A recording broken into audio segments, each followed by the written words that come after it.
The only reason why we decided to put it on was just because inclusivity for the children, ensuring everyone gets to watch a game. When I was in school, I didn't get that opportunity, so it's nice to create memories for the children.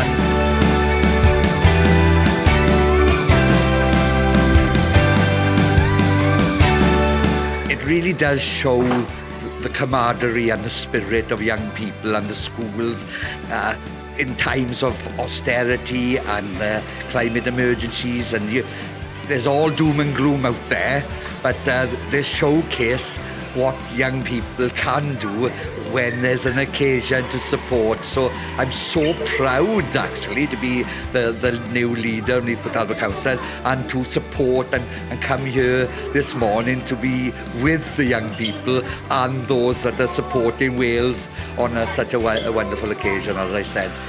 Nes I weld chi yn ystod y gêm yn canu Danny Ward, efe? Ydych chi gallu canu fe I fi nawr? Danny Ward.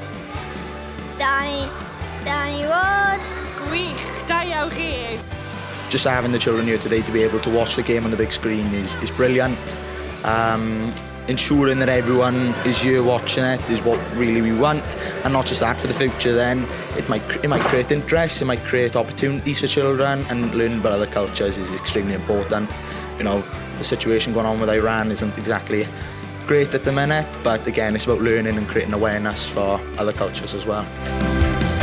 This afternoon we're just going to put on a big football festival for all the children. We're going to have a couple of pitches, all the goals are going to be set out. We've got a couple of people coming in later for the referees, the linesmen, scorers, just to ensure that, again, everyone just has a good time here today. That's mainly what we're after.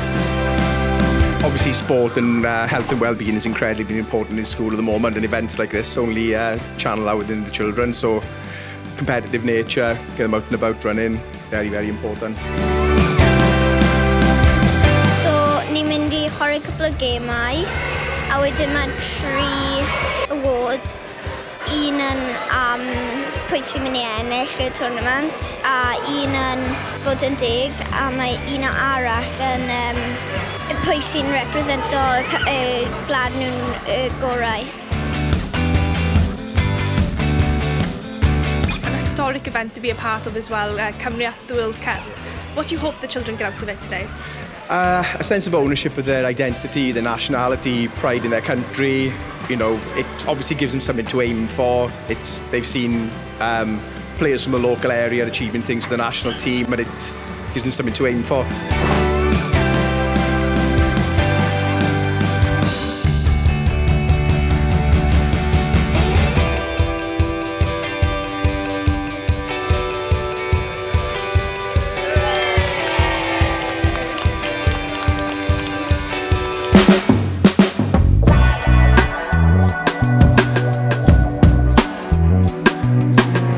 It's great to see the future stars of Cymru there in action in Llandasi celebrating the World Cup. And we're now here in Cardiff in the North Star ahead of the Cymru versus England match. But we're here for a special event called We Belong, a celebration of the LGBTIQ plus football in Wales as part of Gwyl Cymru.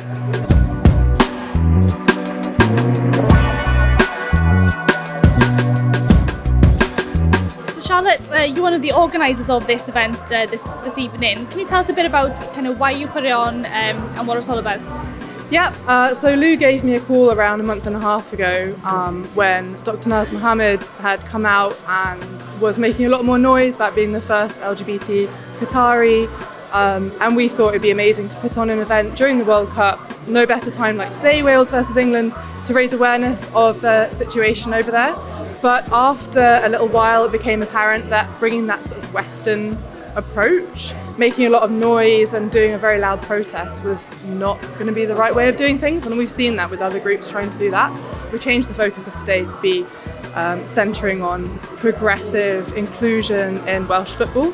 So we're having a panel discussion, and after that we'll have a watch party of the game, but also an area for people not to watch if they just want to hang out with like-minded people.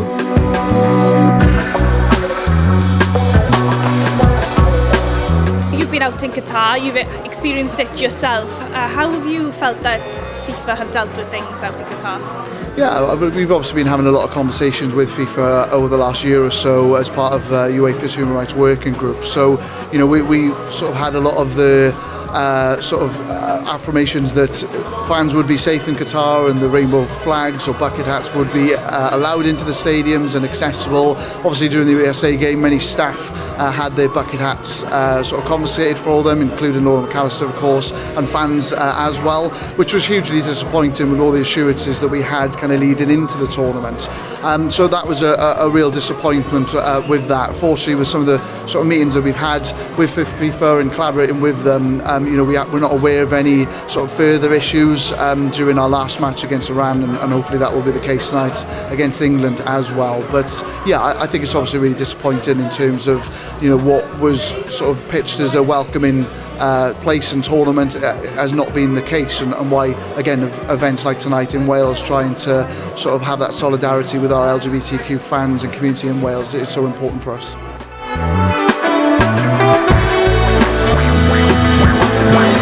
We had real concerns about this World Cup and what it would mean in practice. Football versus homophobia is part of the sport and the LGBTIQ+ sport and rights coalition. And we have been talking to FIFA over the last 2 years, asking them and the Supreme Committee for reassurances around the safety of fans, reassurances about fans taking rainbow flags or rainbow symbols into stadia. And literally, as soon as the World Cup kicked off, we just knew that the assurances that were given meant absolutely nothing whatsoever. And I think that's incredibly concerning. People have gone to Qatar, it's cost them a lot of money to get there. You go to a World Cup as a huge celebration, and particularly if you're Welsh. The first time that Wales has qualified in so many years, it's such a big event.